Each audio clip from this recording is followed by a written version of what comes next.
menemani, yang menyamai dan merawat benih hingga panen nanti. Rekan-rekan guruku, murid bagaikan benih yang kita tuntut laku dan tumbuh kembang kodratnya. Dengan berdiri di depan untuk memberikan teladan, dengan berada di tengah untuk menguatkan keinginan, dengan berada di belakang untuk memberikan dorongan. Kita adalah guru pembelajar merdeka yang menuntut murid kita sesuai kodratnya. Mari jadikan murid kita murid yang merdeka, seperti filosofi pendidikan Ki Hajar Dewantara.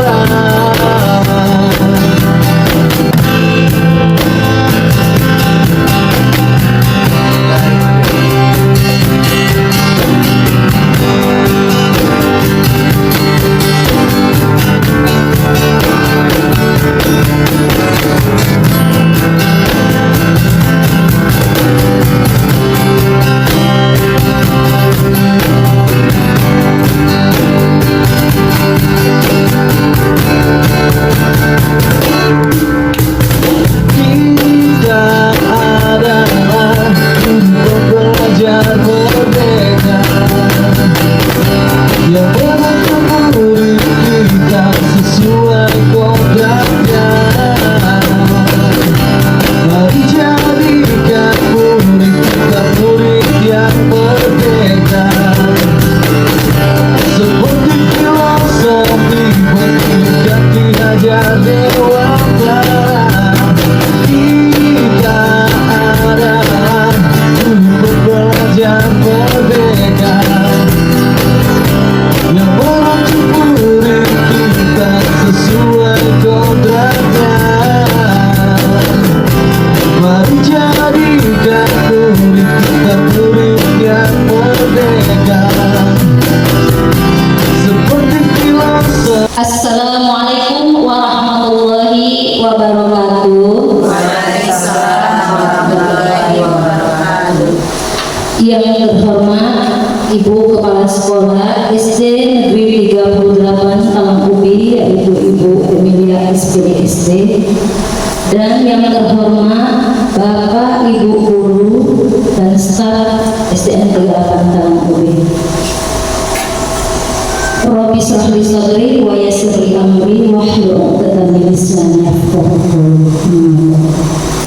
Pertama-tama, marilah kita panjatkan puji syukur kita kehadirat Allah Subhanahu wa Ta'ala, yang mana pada siang ini, yaitu di ruangan kelas 4 SD Negeri 38 Talangkubi, yang alhamdulillah insyaallah penuh barokah.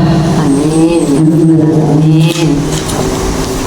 Dan marilah sholawat beserta salam kita junjungkan pada Nabi besar kita Muhammad sallallahu alaihi wasallam.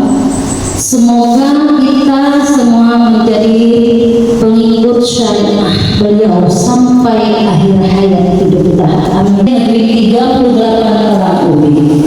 Susunan acara yang pertama yaitu pembukaan, kedua menyanyikan lagu Indonesia Raya yang akan dipimpin oleh Ibu Sulastri SPD, ketiga kata sambutan dari Kepala Sekolah yaitu Ibu Emilia SPD SD, yang keempat doa yang akan dipimpin oleh Ibu Rizka Natasha. Adapun acara yang kelima yaitu pemaparan materi tentang budaya positif yang akan disampaikan oleh Ibu Sumartin SPD SD CGB Angkatan 11 Kabupaten Pali. Keenam, penutup Kita mulai acara kita, yaitu acara yang pertama, pembukaan. Kita awali dengan bacaan basmalah. Bismillahirrahmanirrahim. Adapun acara yang kedua, menyanyikan lagu Indonesia Raya yang akan dipimpin oleh Ibu Sulasri SPD. Para hadirin dimohon berdiri.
Hadirin dipersilakan duduk kembali.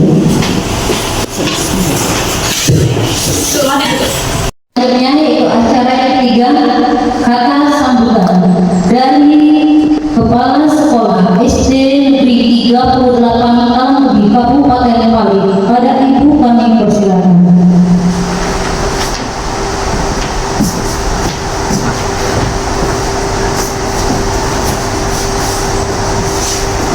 Assalamualaikum warahmatullahi wabarakatuh. Waalaikumsalam warahmatullahi wabarakatuh. Yang terhormat para dewan guru serta staf SDN 38 Talang Ubi, acara kita ini adalah mengenai aksi nyata dimensi budaya positif di SD Negeri 38 Talang Ubi. Yang pertama-tama adalah yang akan kita mulai dengan kita akan mendukung masalah aksi CGP ini untuk Ibu Martin, para guru-guru. Ibu harapkan untuk mendukung kegiatan ini.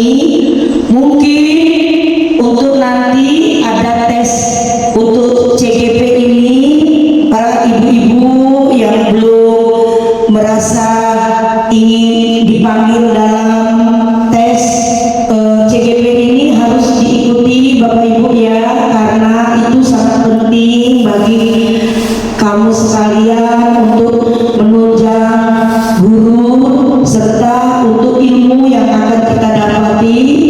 Juga Ibu sepenuhnya mendukung acara ini dengan sepenuh-penuhnya. Juga untuk guru-guru lain Ibu harapkan mendukung juga untuk Ibu Sumarti. Maka dari itu kita untuk bersama-sama ikut mendukungnya. Nah, mungkin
Assalamualaikum warahmatullahi wabarakatuh. Waalaikumsalam warahmatullahi wabarakatuh. Marilah sama-sama kita berdoa untuk kegiatan aksi nyata diseminasi budaya positif yang diselenggarakan oleh Ibu Sumartin supaya diberikan hasil yang memuaskan, bermanfaat untuk semua orang.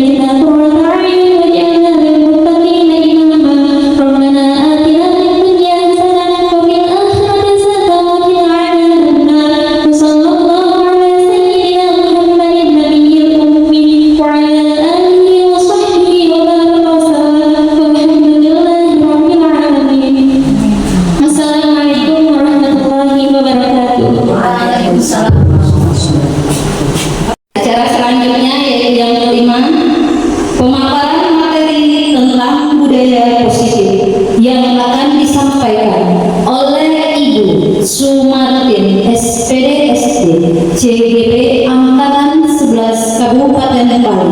Pada Ibu kami mempersilakan.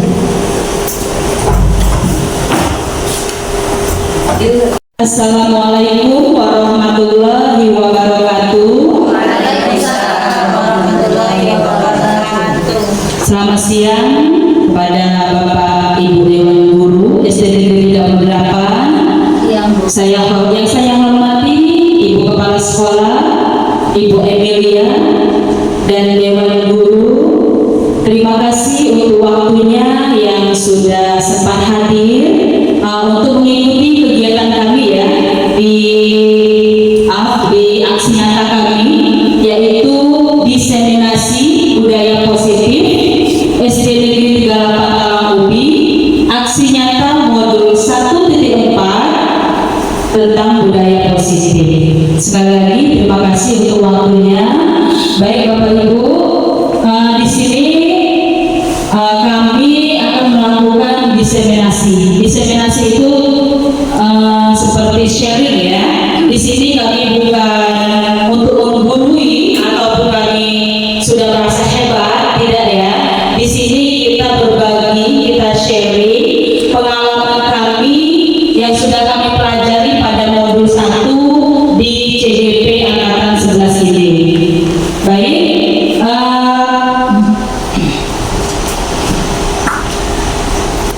untuk yang pertama, sebelum kita memasuki materi yang pertama tentang budaya positif, ya, kita awali dulu dengan senyuman. Sekarang Bu saya tanya, apakah kita semua sudah tersenyum hari ini?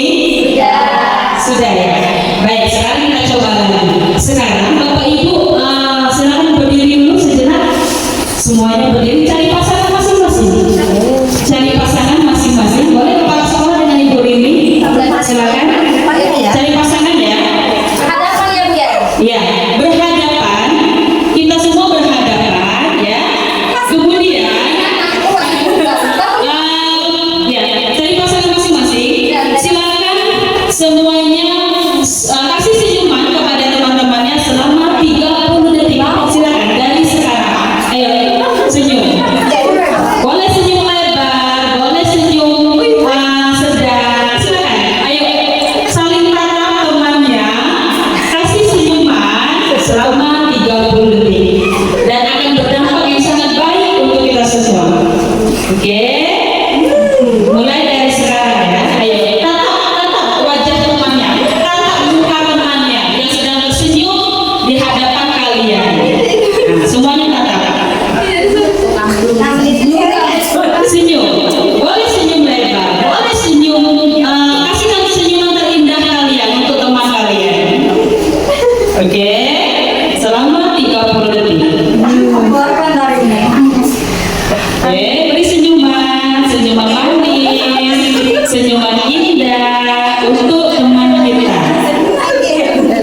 Sudah?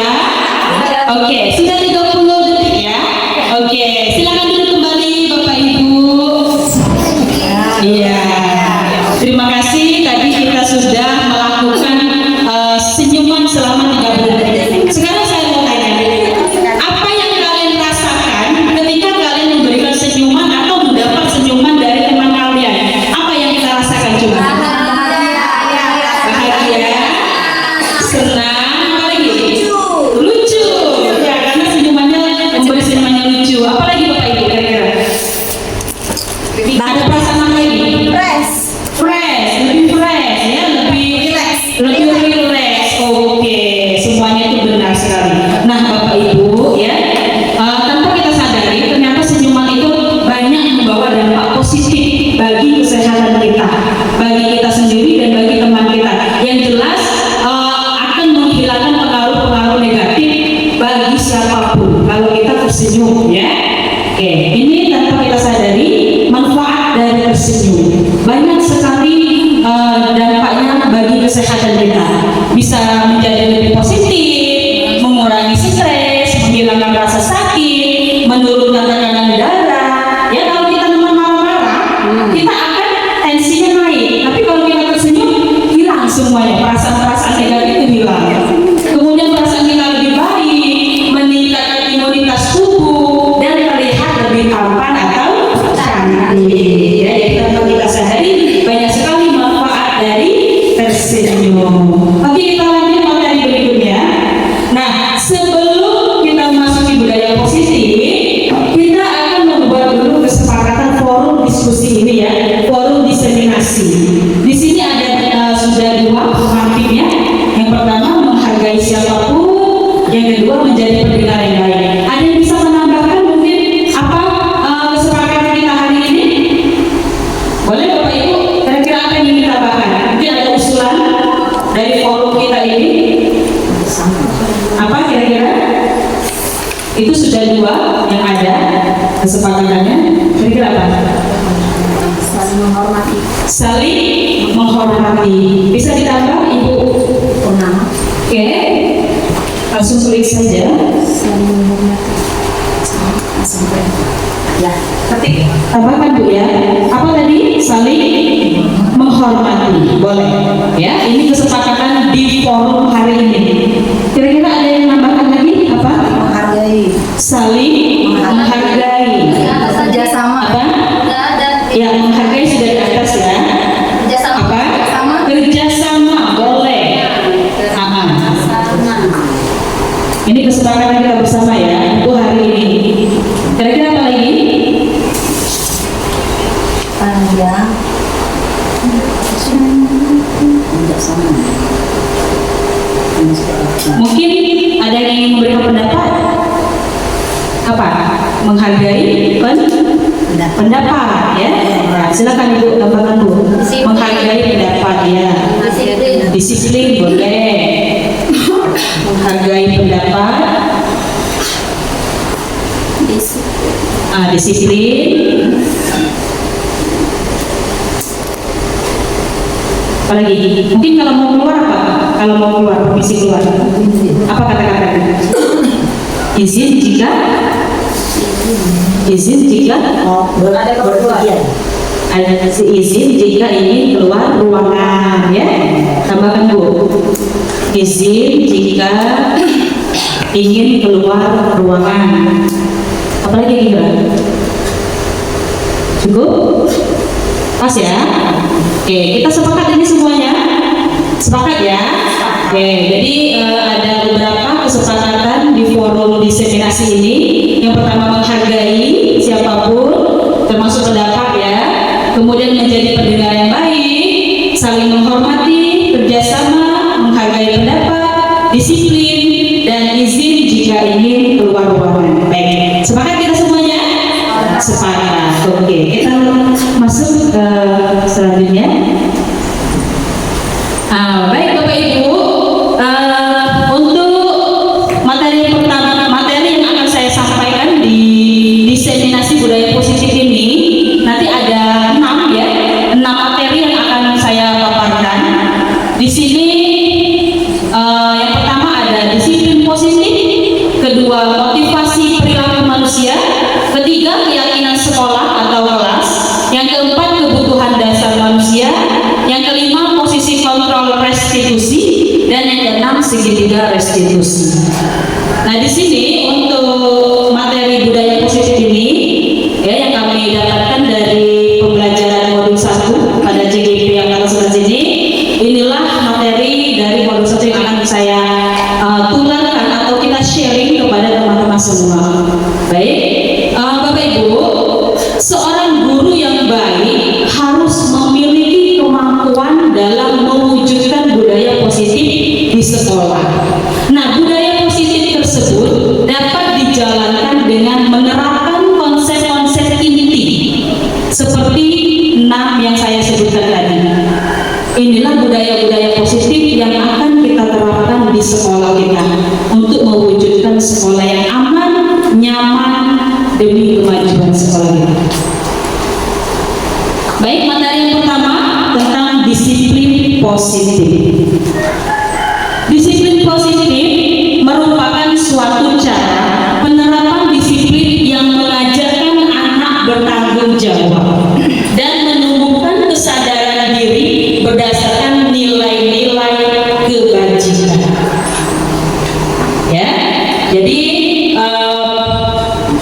dari kata-kata disiplin, ya disiplin itu artinya bisa anak itu kita ajarkan untuk bertanggung jawab, untuk mandiri, ya sesuai dengan nilai-nilai kebajikan. Nah, disiplin positif lebih ke arah disiplin diri yang dapat mengontrol diri dalam melakukan segala tindakan, baik itu dalam diri anak-anak maupun kita sebagai pendidik. Disiplin diri dapat membuat murid memahami dan menyadari berdasarkan motivasi internal. Internal itu dalam diri, ya, bukan akibat paksaan, ujian ataupun hukuman. Jadi kita akan membuat disiplin diri ini bukan karena faktor eksternal. Kalau faktor eksternal dia dari luar. Misalnya anak-anak itu disiplin tapi karena ada ujian dari luar, ya, dari faktor eksternal, karena ujian, karena ingin dapat hadiah segala macam. Tapi di sini kita akan menumbuhkan disiplin diri itu dari dalam diri kita ataupun dalam diri anak. Tidak ada paksaan siapapun, tidak ada ujian ataupun hukuman. Nah, untuk menumbuhkan disiplin diri pada anak ataupun kita, di sini ada 6 karakter yang akan kita jalankan pada profil pelajar Pancasila. Di sini yang pertama adalah beriman, bertakwa kepada Tuhan Yang Maha Esa, dan berakhlak mulia.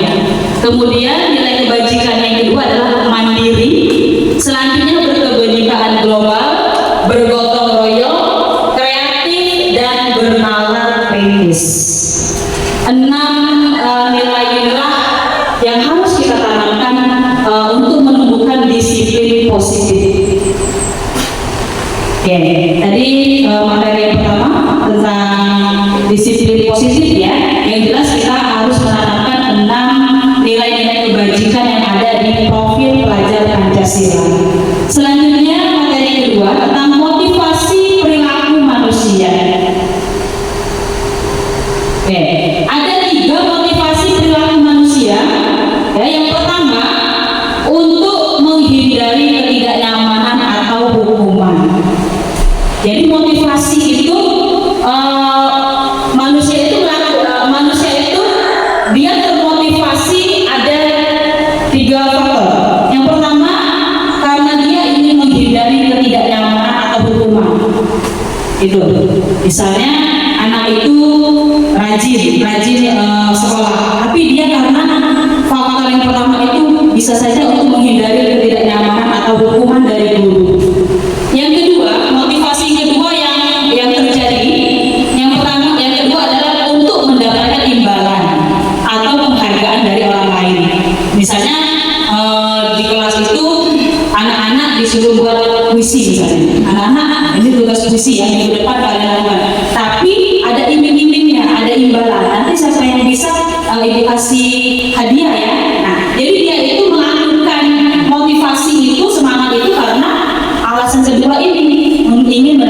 imbalan atau pujian atau bisa penghargaan, hadiah. Yang ketiga, motivasi yang ketiga itu untuk menjadi orang yang mereka inginkan dan menghargai diri sendiri dengan nilai-nilai yang mereka percaya. Nah, ini apakah sudah terjadi dengan kita atau siswa kita? Jadi kita bisa merefleksikan diri ya, mana yang sudah kita lakukan dari motivasi ini. Alasan pertama, kedua, atau ketiga yang sudah ada dalam diri kita. Begitu juga anak-anak. Yang kita terapkan ke anak-anak untuk menumbuhkan motivasinya itu, apakah anak-anak dari nomor 1, 2, atau 3? Kalau sudah dari nomor 3, artinya itu sudah bagus motivasinya. Tidak ada unsur paksaan, tidak ada unsur imbalan atau segala macam.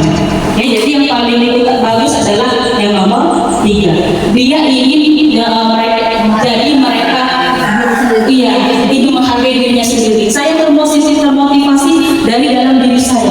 Nah, nomor 1 dan 2 ini, ya, ini adalah faktor eksternal, faktor dari luar. Jadi anak-anak itu termotivasinya karena ada faktor eksternal, nomor 1 dan 2. Nah, kalau nomor 3 ini faktor internal, ada dalam diri sendiri tanpa ada unsur yang lain. Ini ya. Nah, ini. Jadi kalau bisa anak-anak kita tumbuhkan ini nomor 3 ini, faktor internal. Oke. Nah, tadi materi yang kedua ya, tentang motivasi sekolah atau kelas. Jadi kalau namanya keyakinan sekolah, yang menjalankannya itu seluruh warga sekolah, termasuk guru, penjaga, dan siswa. Kalau keyakinan kelas, yang melaksanakannya warga kelas. Artinya tiap kelas mempunyai keyakinan masing-masing yang disepakati oleh siswa dan gurunya. Nah, untuk keyakinan sekolah atau kelas, di sini guru berperan dalam mewujudkan terbentuknya keyakinan sekolah atau kelas dengan adanya kesepakatan antara guru dan murid. Ya, jadi kita di kelas itu sebelumnya kita akan membuat yang namanya keyakinan atau kesepakatan kelas kita. Ya, guru juga berperan mewujudkannya. Tapi itu berdasarkan kesepakatan siswa dan guru. Kemudian dalam keyakinan sekolah atau kelas, ya, keyakinan sekolah atau kelas berupa pernyataan universal yang mudah diingat dan dipahami dan harus diterapkan di lingkungan sekolah. Jadi pernyataannya itu universal itu artinya umum ya, umum. Nah, seperti contoh seperti ini ya, yang ada di kelas ini keyakinan kelas ya. Nah, misalnya keyakinan di kelas 4. Nah, ini. Kenapa ini? Nah, ini misalnya sudah ada keyakinan kelas 4. Jadi kata-kata ini universal ya. Ini. Di sini keyakinan kelas. Jadi setiap anggota kelas perlu. Nah, ini untuk sebelum menerapkan keyakinan kita buat dulu seperti ini ya. Setiap anggota kelas perlu, nah nih, belajar, senang, melakukan tugas, saling menghargai dan merasa aman. Selanjutnya, nih, apa nih? Selalu bersikap positif, senantiasa menjadi diri terbaik, percaya dan menghormati. Apa ini? Berkomitmen. Sudah dibuat keyakinan kita komitmen ya. Semuanya sepakat komitmen dan senantiasa membantu. Kemudian hormat. Kami meyakini bahwa sangat penting untuk menghormati ya sama orang lain ya. Seperti kira-kira.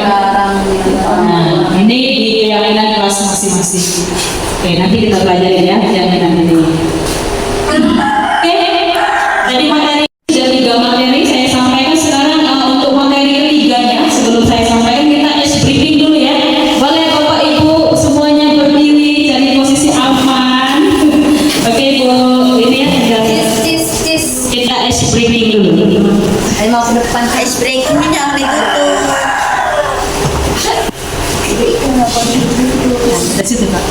Yuk.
Walaupun tidak ada pakai musik, boleh pakai tepukan atau pakai apa ya, yang penting anak-anak itu kembali ke fokusnya. Baiklah Bapak Ibu, untuk materi berikutnya tentang kebutuhan dasar manusia. Oke, ini ada pernyataan. Ketika seorang murid melakukan sesuatu perbuatan yang bertentangan dengan nilai-nilai kebajikan atau melanggar peraturan, sebenarnya hal itu dikarenakan mereka gagal memenuhi kebutuhan dasar mereka. Jadi jangan langsung kita marahi, ya. Nih. Nah, jadi kebutuhan dasar manusia itu ada 5 poin penting kebutuhan kita. Yang pertama, kebutuhan bertahan hidup. Yang kedua, kebutuhan kasih sayang dan rasa diterima. Kemudian kebutuhan untuk penguasaan. Keempat, kebutuhan tentang kebebasan. Dan kelima, kebutuhan tentang kesenangan. Nah, kira-kira Bapak Ibu perlu yang mana nih dari 5 kebutuhan ini?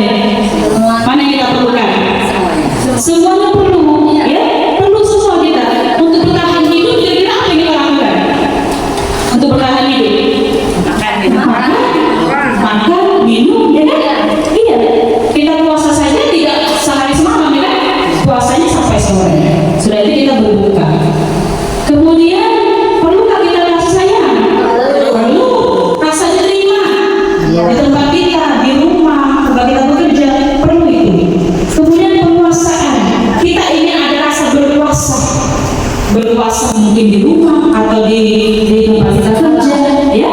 Kemudian kebutuhan tentang kebebasan. Kita ingin bebas, apalagi anak-anak siswa kita.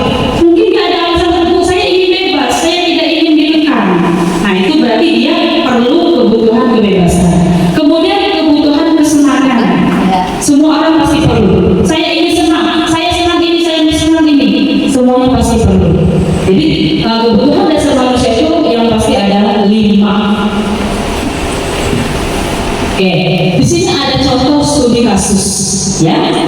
Ibu Zulaika, guru wali kelas, ya, sedang bingung menghadapi ulah salah satu murid di kelasnya yang bernama Tommy. Beberapa anak telah mengeluhkan Tommy yang sering kali meminta bekal makan siang mereka dengan paksa. Nah, jika Anda menghadapi situasi seperti Ibu Zulaika, apa yang akan Anda lakukan? Panggil dulu. Bagaimana Pak Ibu? Panggil dulu Bu Tominya Bu. Tominya dipanggil, oke?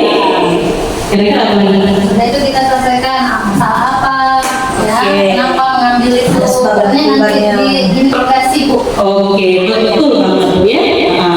Nah, menurut Anda, kira-kira apa alasan Tommy ya? Alasan Tommy melakukan hal itu? Kira-kira apa pendapat kita dulu? Yang pertama kalau menurut saya Bu itu lapar anaknya. Kedua tidak bawa botol mungkin Bu. Boleh. Iya. Oke, jadi bisa anak itu lapar atau tidak membawa bekal ya. Oke, dari kasus Tommy ini Bapak Ibu ya, banyak mungkin kalau kita selidiki, kita panggil anaknya ya, kita tanyakan dengan benar, dia banyak sekali alasannya yang bisa kita terima. Nah, ini ketika kita panggil anak tersebut, kita tanyakan ya dengan hati ke hati, ini alasan Tommy pertama. Kata Tommy, karena dia lapar dan orang tuanya tidak membawakannya bekal makan siang. Maka kebutuhan dasar yang sedang berusaha dipenuhi oleh Tommy ini adalah kebutuhan dalam bentuk Bertahan hidup. bertahan hidup. Ketika dipanggil, Bu, saya udah bawa komplit Bu, jadi saya minta sama teman saya perlu makan, saya lapar. Ya, ketika istirahat saya lapar. Tidak kita marahi, jangan kita salahkan. Kita tanya dulu apa dasarnya, apa alasan kamu Tommy? Ternyata alasan pertama ini karena dia ingin bertahan hidup. Oke, lanjut. Alasan kedua, bisa saja Tommy beralasan yang kedua. Ini karena dia merasa senang ketika temannya memperhatikan dia. Dia meminta barang tadi, ya akhirnya teman-temannya itu melaporkan dia. Nah, dia merasa dilaporkan tadi dia senang. Saya diperhatikan sama saya dilaporkan dengan guru. Dia ada rasa senang. Itu temannya melaporkannya tindakan itu pada guru dan gurunya memberitahu kepada orang tuanya sehingga dia merasa diperhatikan. Sehingga orang tuanya itu jadi perhatian kepada dia. Nah, maka kebutuhan yang sedang dia penuhi adalah kasih sayang dan rasa diterima. Mungkin selama ini kalau tidak dipanggil orang tuanya, mungkin orang tuanya kurang kasih sayang. Kita guru juga ya mungkin kurang memperhatikan dia. Jadi tidak salah alasan Tommy kedua. Berarti dia sedang memenuhi kebutuhan yang kedua, kasih sayang. Nah, ada alasan ketiga lagi nih. Misalnya kita panggil mungkin alasan Tommy yang ketiga ini karena temannya jadi takut dan dia menuruti keinginannya. Berarti ya dengan temannya takut menuruti semua kemauannya, berarti Tommy ini sedang memenuhi kebutuhan kekuasaan. Dia merasa berkuasa. Saya berkuasa di kelas ini, kamu tunduk semua sama saya. Iya, harus patuh. Jadi tidak salah ini, ya. Berarti anak itu sedang memenuhi kebutuhannya. Oke, jadi ada 3 alasan Tommy ya. Jadi kalau ada anak kasus seperti ini, tidak langsung kita marahi atau langsung kita kasih hukuman, tidak. Tapi kita integrasi dulu. Kita panggil melalui hati ke hati, kita tanya apa sebenarnya alasannya. Yang jelas pasti dia ada alasan tersendiri. Yang pastinya ingin memenuhi 5 dari 5 kebutuhan dasar manusia tadi. Nah, mungkin ada alasan keempat. Ya, mungkin alasan Tommy merasa bosan karena bekal menunya itulah.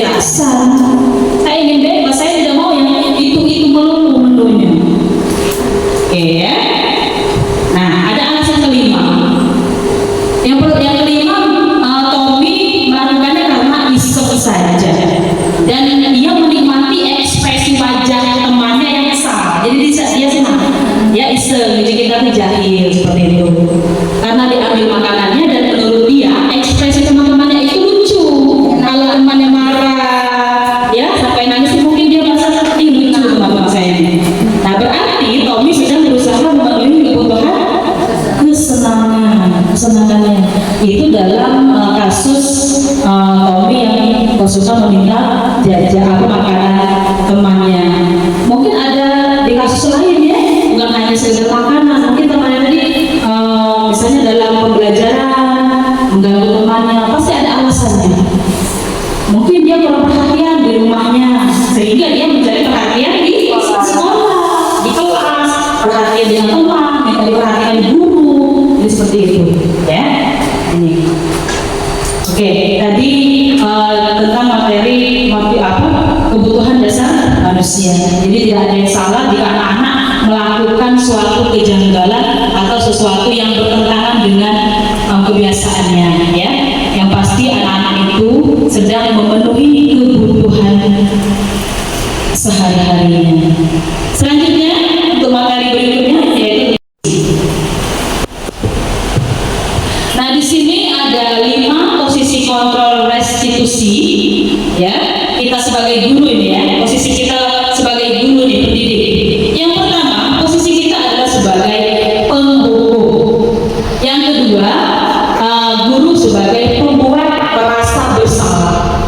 Dan ketiga, posisi kita itu sebagai teman. Jadi posisi kita terhadap murid ya. Selanjutnya posisi kita sebagai pemantau dan yang terakhir sebagai manajer. Oke, menurut Bapak Ibu, saya mau tanya dulu. Dari kelima ini mana yang sudah ada di posisi kita? Kira-kira? Yang mana? Yang sudah pernah kita lakukan terhadap murid-murid selama ini sampai detik ini, yang mana sudah kita lakukan? Kita sebagai apa? Pemantau. Sudah ada semua. Sudah ada semua. Bagus ya kalau sudah ada semua ya. Iya, tidak apa-apa.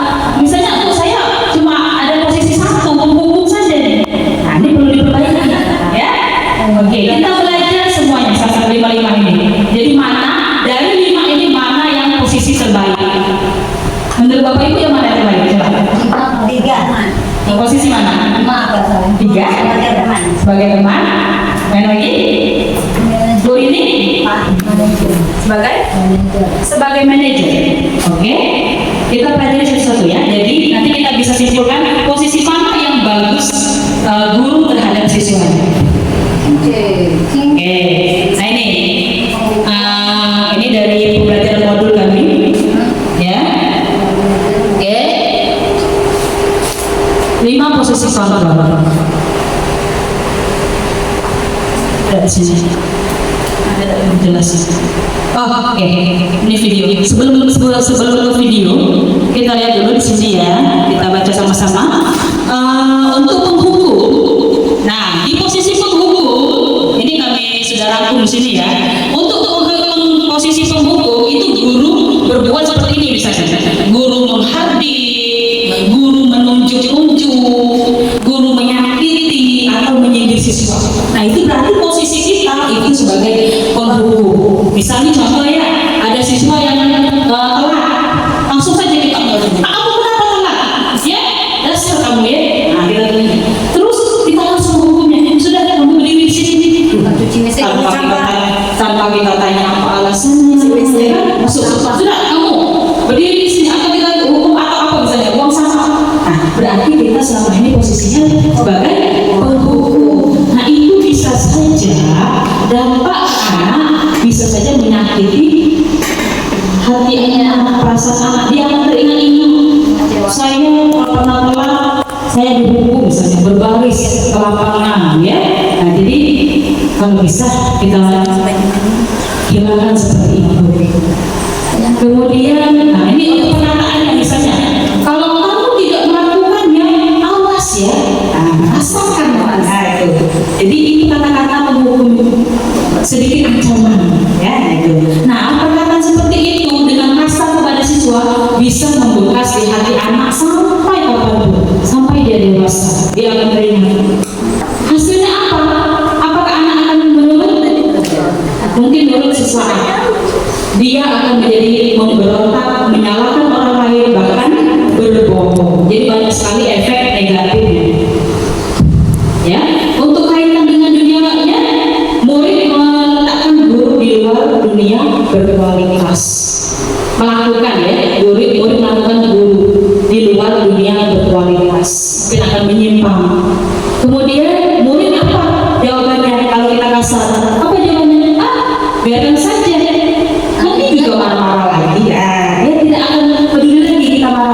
biasa saya dimarahin. Dia akan menjadi pengekang. Kemudian dampak pada murid apa? Mengulangi kesalahan. Nah ini kalau kita di posisi penghukum. Selanjutnya kalau di posisi membuat rasa bersalah, kita akan membuat anak itu merasa bersalah. Nah seperti ini. Misal guru berceramah dengan kata lembut, ya bisa mengatakan seharusnya kamu seperti ini, nasihat lah ya kira-kira. Nah sudah itu ibu kecewa banget sama kamu, kenapa kamu seperti ini? Jadi kita ngomongnya lembut, anak-anak akhirnya tersentuh hatinya, dia akhirnya merasa ibu guru sudah kecewa sama saya, sudah dia berarti merasa saya ini salah. Nah akhirnya anak akan merasa bersalah, membuat rasa bersalah. Kemudian apa yang dikatakan guru bisa seperti ini, kamu seharusnya seperti itu, atau kamu kan sudah tahu tugasnya seperti ini. Nah itu atau ibu nih lelah banget ngomongin kamu terus. Nah itu ya seperti itu boleh. Atau ibu stres, kamu lagi. Nah, jadi dengan kata yang lemah lembut. Kemudian apa hasilnya? Kita bisa anak tadi menyembunyikan, ya. Kita juga bisa menyembunyikan kesalahan dia. Anak juga, ya bisa masih berbohong. Ini masih ada efek negatifnya. Walaupun kita ngomongnya lemah lembut, membuat dia rasa bersalah, tapi masih ada efeknya. Anak masih bisa menyangkal, bahkan berbohong. Kemudian murid meletakkan guru di dalam dunia berkualitas. Selanjutnya murid berkata, apa? Maaf saya ya bu. Dia masih ada rasa sopannya. Kemudian dampaknya merasa rendah diri. Siswa tadi tidak marah dan guru juga tidak marah. Oke, itu kontrol kedua. Yang ketiga, guru sebagai teman nih. Nah, kalau sebagai teman, guru membuatkan alasan-alasan untuk muridnya. Jadi kita nih kayak ngobrol dengan teman sendiri. Anak-anak dianggap teman. Kita obrol santai, kita tanyakan kesalahannya. Seakan-akan dia tuh tidak ada salah. Kita ajak ngobrol. Kemudian guru berkata, ayolah, lakukanlah demi ibu. Masa sih kamu tidak bisa? Jadi kayak kita ngajak sama teman gitu. Masa kamu tidak mau? Ya, ingat tidak ibu pernah bantu. Ingat tidak ibu pernah bantu kamu. Nah, sekarang giliran kamu ya bantu ibu. Misalnya kita perlu dia apa misalnya ya, kita bujuk dulu. Kayak bujuk sama teman lah kira-kira. Kemudian hasilnya apa? Akan ketergantungan. Siswa tadi senang karena dibujuk, akhirnya dia ketergantungan. Dia akan merasa senang. Kemudian kaitan dengan dunia berkualitas, murid meletakkan guru sebagai orang yang sangat penting, sangat dibutuhkannya, karena dia merasa seperti teman kan. Kemudian murid berkata, bisa seperti ini muridnya, saya pikir bapak ibu teman saya, ternyata begitu. Nah, jadi dia akan merasa pokoknya kita ini sebagai teman yang solid ya, best friend. Selanjutnya dampak pada murid apa? Nah, ini masih ada sisi negatifnya. Kalau untuk teman, murid akan merasa lemah, tidak mandiri, dan ketergantungan. Ya. Oke, selanjutnya sekarang yang keempat, pemantau. Jadi kita nanti bisa pilih mana yang posisi yang baik untuk kita ya. Selanjutnya yang pemantau, nih guru yang akan diperbuat adalah menghitung dan mengukur, hanya memantau dari jauh seperti itu. Kemudian apa kata-kata dari guru biasanya tentang peraturan biasanya pemantau. Misal ada siswa yang telat, guru cuma apa peraturan sekolah seperti itu ya? Apa peraturan sekolah? Kamu ingat tidak? Seperti itu. Dia memantau. Kemudian hasilnya apa? Siswa akan menuruti jika dipantau. Kalau kita lengah, kita ngulang lagi. Itu hasilnya. Masih ada sisi negatifnya ya. Kemudian kaitan dengan dunianya, murid meletakkan guru karena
Jadi kalau sebagai pemantau masih ada sisi negatifnya.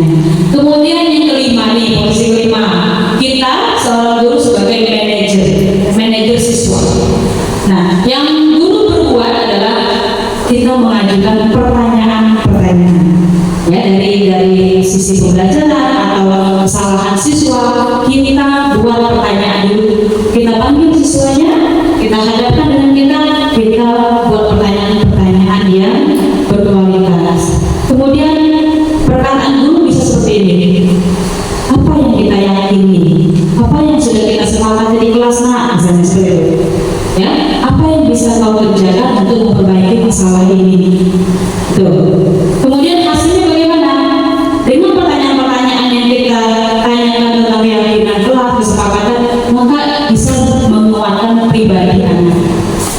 Dia akan melihat kesalahan apa yang sudah diperbuatnya dan apa yang harus diperbaikinya. Kemudian kaitannya, murid meletakkan dirinya sebagai individu yang positif dalam dunia berkualitas. Kemudian murid berkata seperti ini, bisa, bagaimana caranya saya bisa memperbaiki keadaan, Bu? Nah, dia akhirnya menyadari kesalahannya dan dia juga bisa memperbaiki apa yang sudah dia lakukan. Dampaknya apa ke murid? Ya, bisa mengevaluasi diri dan bagaimana cara memperbaiki diri. Nah, dari kelima ini, kira-kira posisi mana yang terbaik? Manajer. Sebagai manajer. Selamat kepada Ibu Rini, ya. Dia memilih posisi manajer. Benar banget. Jadi dari lima ini, posisi yang terbaik kita sebagai guru adalah manajer siswa. Posisi manajer ini maksudnya apa? Kita tidak menyalahkan, kita tidak membuat hukuman, tetapi kita mencari solusi untuk masalah siswa kita. Nah, ini ada video, kita tonton video 5 posisi kontrol dulu ini. Silakan Ibu dipilih.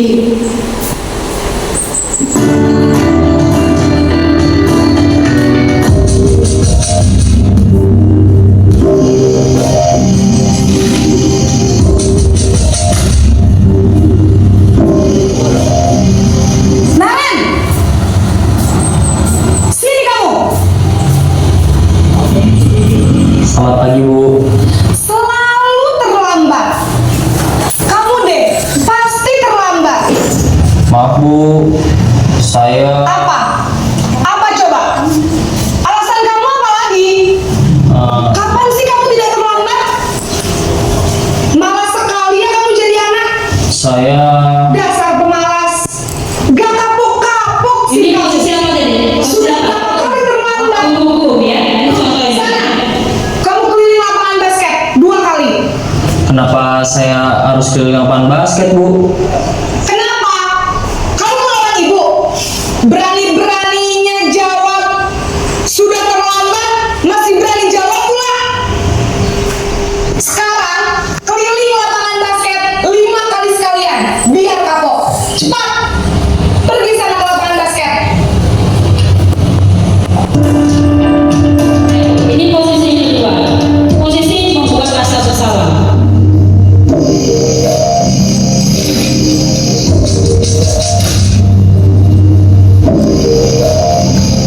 Naren!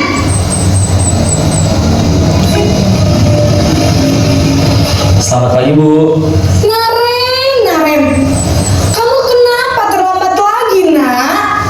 Ya Tuhan, Naren, kamu senang ya bikin ibu susah ya? Kalau kamu terlambat lagi, nanti ibu yang ditegur bapak kepala sekolah, nak. Disangka ibu tidak bisa membina kamu. Duh, gimana ini? Maaf, Bu. Duh, Gusti Naren, kamu suka ya kalau ibu ditegur bapak kepala sekolah? Terus, sekarang ibu harus tulis apa ini di buku absen? Ini kamu sudah sering terlambat loh. Ibu harus apa coba? Maaf, Bu. Maaf sekali. Ya sudah, lain kali jangan bikin ibu susah lagi ya, nak ya. Ibu tidak akan kuat lagi kalau kamu begini terus. Bisa jantungan kelas. Maaf ya Bu, maaf sekali. Oke, sekarang posisi ketiga, posisi sebagai teman.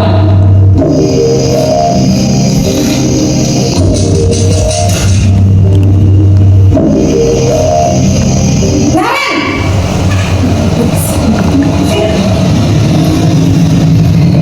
Selamat pagi Bu.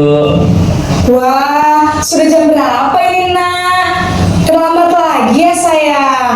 Iya Bu, habis ibu saya lupa bangunkan saya Bu. Eh, Jadi kita tunjuk sebagai teman ya, tidak dimarahi. kamu bukannya anak yang larinya paling kencang. Kok terlambat sih? Iya Bu, saya memang terlambat bangun tadi. Jadi biarpun saya lari kencang, tetap gak kekejar Bu. Ya sudah sana, nanti lain kali larinya lebih kencang lagi ya, biar gak terlambat lagi. Bikin seneng ibu, demi ibu, bisa kan? Bisa lah Bu. Ya sudah sana masuk kelas, ibu beresin urusan absen kamu. Kamu ini ada-ada saja. Oke, posisi keempat, posisi pemantau atau monitor.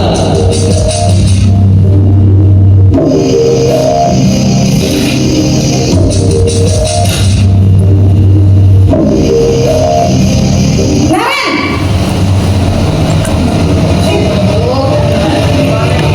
Selamat pagi Bu.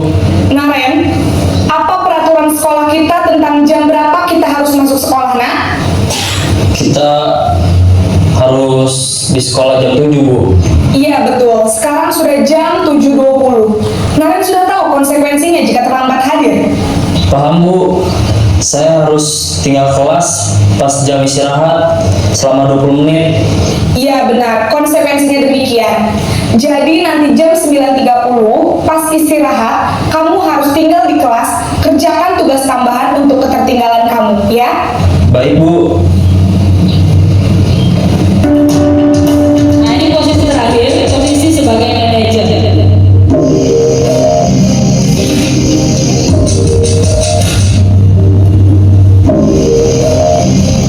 Naren!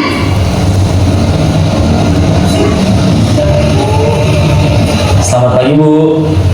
Selamat pagi Naren.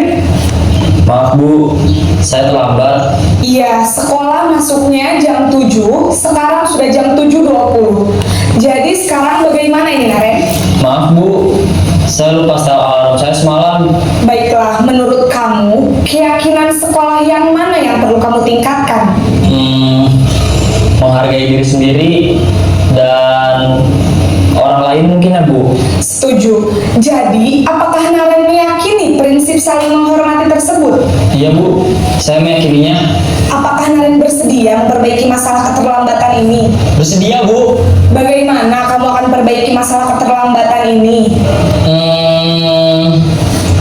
Saya akan coba untuk tidak lupa menyetel alarm saya Bu. Baik, kalau Naren lupa menyetel alarm di rumah, ada orang yang kira-kira bisa bantu mengingatkan tidak? Ada Bu, kakak saya, Kak Emma. Ada lagi selain Kak Emma? Selain Kak Emma, ada ibu saya. Baik, jadi yang mengingatkan Naren adalah Kak Emma dan ibu kamu ya? Kira-kira akan mulai setel alarm kapan nih Naren? Setelah pulang sekolah, akan segera saya lakukan. Baik, jadi Naren akan setel alarm untuk bangun besok pagi dan akan diingatkan oleh kakak dan ibunda Naren ya. Ada lagi yang mungkin perlu dilakukan Naren agar tidak terlambat bangun lagi? Tidak ada Bu. Baik Naren, terima kasih untuk kerjasama kamu. Sekarang kamu perlu kembali ke kelas untuk belajar. Baik Bu, terima kasih.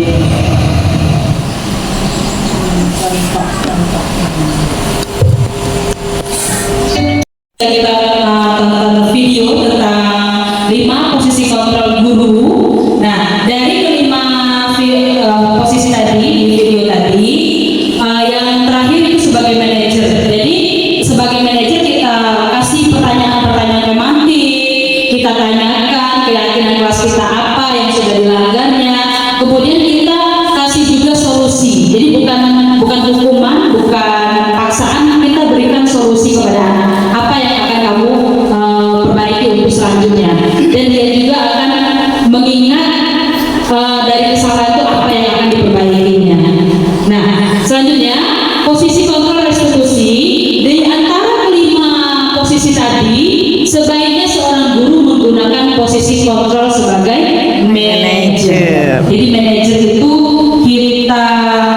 bukan memberi hukuman, tapi kita memberikan solusi dari sebuah masalah.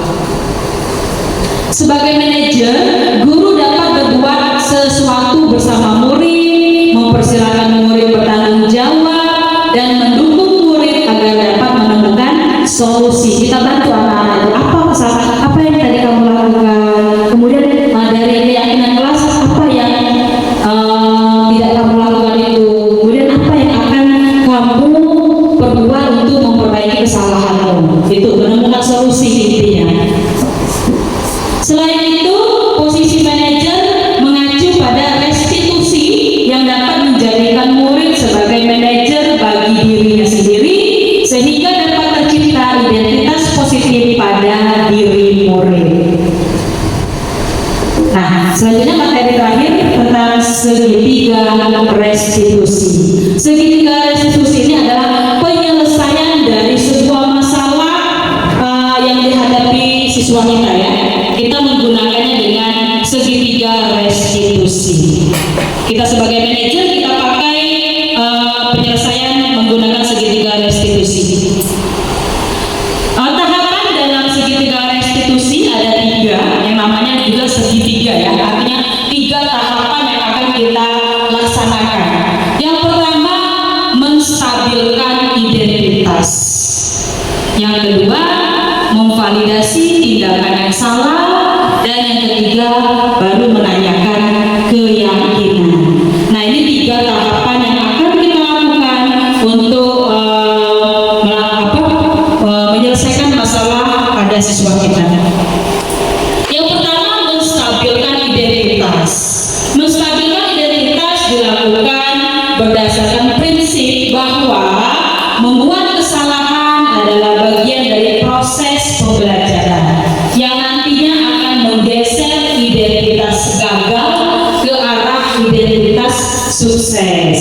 Misalnya anak-anak ada masalah, anak yang ada masalah kita panggil ya, kita tanyakan. Nah, kita pertama menstabilkan dulu identitasnya, jangan langsung emosi misalnya ya. Kemudian anak juga pasti dalam keadaan emosi, kontrolnya itu belum stabil. Jadi kita stabilkan dulu diri anak itu, kita tanyakan dengan tenang. Kemudian ketika anak sudah stabil emosinya, baru kita ke langkah yang kedua. Nah, masih menstabilkan. Di sini yang untuk menstabilkannya, pertama, berbuat salah itu hal yang manusiawi, ya. Kita tanyakan dengan siswa, kita bicarakan dengan siswa dengan perkataan bisa seperti ini. Kita pakai kata-kata ini, ya. Berbuat salah itu manusiawi. Nah, ibu juga dulu pernah melakukan kesalahan seperti itu, ya. Tidak ada manusia yang sempurna. Kita juga bisa menyelesaikan masalah ini. Tuh, seperti ini ya kata-katanya. Selanjutnya, sesudah menstabilkan identitas, anak-anak tadi sudah stabil emosinya. Selanjutnya adalah validasi tindakan yang salah. Nah, validasi ini prinsipnya bahwa setiap perilaku berupaya memenuhi suatu kebutuhan tertentu, sehingga guru dan orang tua akan bergeser dari pemikiran stimulus respon menjadi proaktif, serta akan lebih mengenali dan mengakui kebutuhan murid atau anak. Nah, ini tindakan yang bisa kita lakukan. Misalnya, kamu pasti punya alasan kenapa kamu melakukannya. Kita validasi yang salah tadi. Apa yang penting bagi kamu? Kita tanyakan ya. Kamu boleh tetap berusaha menjaga sikap itu, tapi apakah sikap yang lain ya yang baru. Kemudian bisa juga kita berucap, maukah kamu belajar cara lain untuk mendapat yang kamu butuhkan tanpa harus memukul misalnya seperti itu. Nah, ketika sudah validasi tindakan yang salah, selanjutnya kita restitusi ketiga, menanyakan keyakinan. Ya, menanyakan keyakinan itu dilakukan dengan memberi pertanyaan-pertanyaan bermakna kepada murid untuk memunculkan motivasi secara intrinsik. Akhirnya dia akan timbul motivasi dalam dirinya, ya, dan mampu mengaitkan keyakinan dengan tindakan yang salah tadi. Nah, seperti ini yang bisa kita lakukan. Misalnya, apa nilai yang kita percaya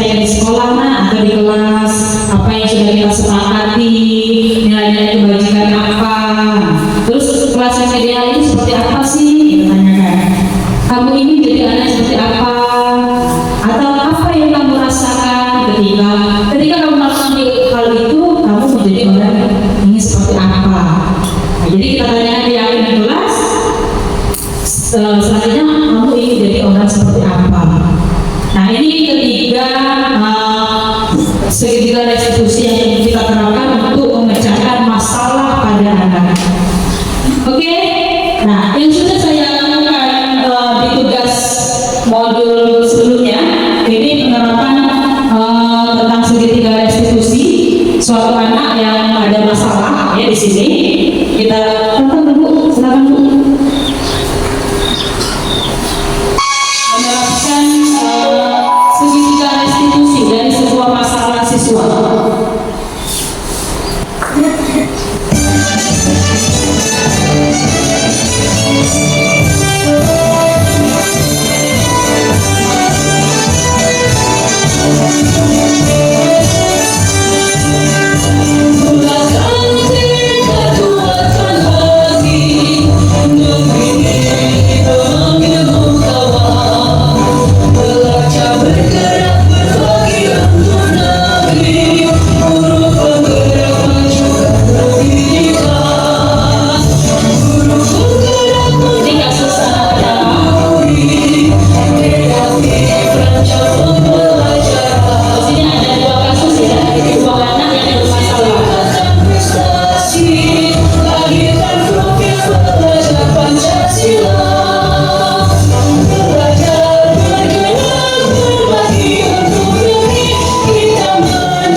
Usia kamu, ibu juga pernah melakukannya.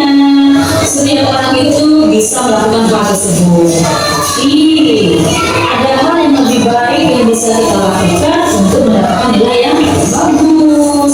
Apakah Bapak tahu bagaimana caranya?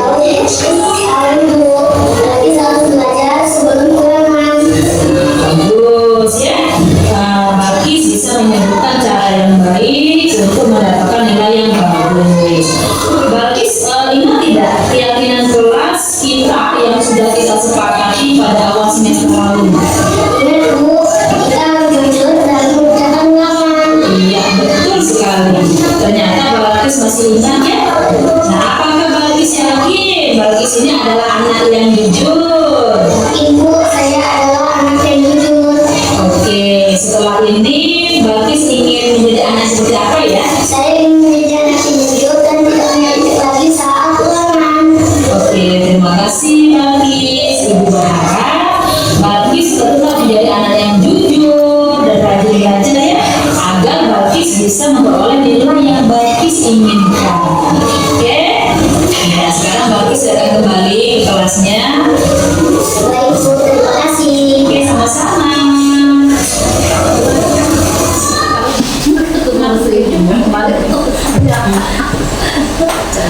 Assalamualaikum Fatir. Apa kabarnya hari ini? Alhamdulillah sehat, Bu. Alhamdulillah. Fatir, hari ini Ibu tanya ya, sudah berapa kali Fatir keluar di kelas pada saat pelajaran berlangsung? 4 atau 5 kali, Bu. Oke, banyak juga ya. Nah, kalau boleh Ibu tahu apa yang Ibu lakukan di luar saat jam pelajaran tersebut? Tidak ada, Bu. Jika Fatir tidak melakukan apa-apa di luar kelas, sebaiknya ya Fatir berada dalam kelas.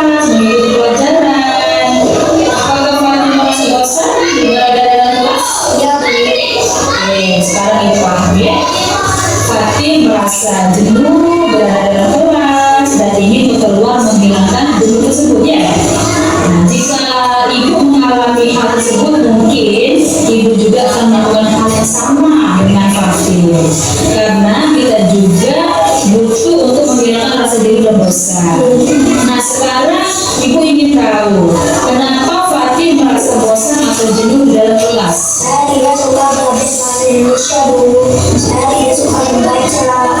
Membaca membuat saya mengantuk. Oh, jadi begitu rupanya ya. Berarti sekarang agar tidak bosan belajar bahasa Indonesia, kira-kira apa yang ingin Fatih lakukan? Tentunya pilihlah kegiatan yang tidak meninggalkan kelas saat pelajaran dan Fatih bisa tetap mengikuti pelajaran itu. Saya lebih paham pelajaran jika orang lain yang membacakannya untuk saya, Bu. Oke, baiklah. Berarti untuk pelajaran berikutnya ya, ibu akan meminta teman kalian untuk membaca dengan suara yang nyaring supaya Fatih dapat mendengarkan pelajaran dengan baik. Adakah hal lain yang bisa dilakukan agar Fatih tidak lagi merasa bosan? Tidak, Bu. Oke, bisakah Fatih menyebutkan keyakinan kelas yang mana yang belum Fatih miliki pada hari ini? Saya belum disiplin dalam belajar, Bu. Oke, betul sekali. Apakah Fatih yakin bahwa kedepannya Fatih akan lebih disiplin lagi dalam belajarnya? Tidak, Bu. Saya akan disiplin dalam belajar. Kira-kira setelah ini Fatih ingin menjadi orang yang seperti apa? Saya ingin belajar yang baik dan disiplin, Bu. Agar saya menjadi anak yang pintar. Oke, baiklah. Semoga Fatih bisa menjadi seperti apa yang Fatih harapkan, nak ya. Terima kasih, Bu. Iya, sama-sama. Silakan Fatih kembali ke tempatnya. Makasih ya. Bapak Ibu, tadi sudah kita tonton video penerapan segitiga restitusi. Intinya di situ kita sebagai manajer ya, kontrol guru sebagai manajer. Jadi sebagai manajer itu kita tidak menghukum, kita tidak juga memberikan imbalan atau segala macam, tapi kita memberikan solusi dari sebuah permasalahan yang dihadapi oleh siswa. Baiklah Bapak Ibu, tadi sudah kita paparkan semua materi, ada 6 materi ya. Disiplin positif, motivasi perilaku manusia, keyakinan sekolah atau kelas, kebutuhan dasar manusia, posisi kontrol restitusi, dan penerapan segitiga restitusi. Seorang guru yang baik harus memiliki kemampuan dalam mewujudkan budaya positif di sekolah. Budaya positif tersebut dapat dijalankan dengan menerapkan konsep-konsep inti dari ke-6 materi tersebut. Baik Bapak Ibu, terima kasih atas kehadirannya yang sudah mengikuti kegiatan desiminasi. Baik Bapak Ibu, terima kasih sudah mengikuti kegiatan diseminasi budaya positif di SD Negeri 38 Talangubi untuk aksi nyata modul 1.4 tentang budaya positif. Semoga memberikan manfaat bagi kita semua dan menjadikan inspirasi dan juga untuk kemajuan di sekolah kita. Terima kasih. Akhir kata, semoga ini menjadikan manfaat. Tergerak, lekas bergerak, dan mari menggerakkan. Saya akhiri. Wassalamualaikum warahmatullahi wabarakatuh.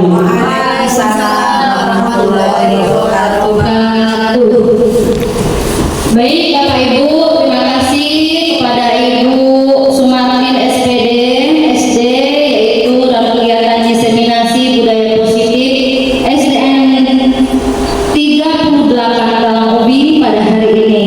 Semoga ilmu yang beliau sampaikan kepada kita Bapak Ibu guru bermanfaat dan bisa kita realisasikan dalam menjalankan tugas kita untuk mendidik anak didik kita semua.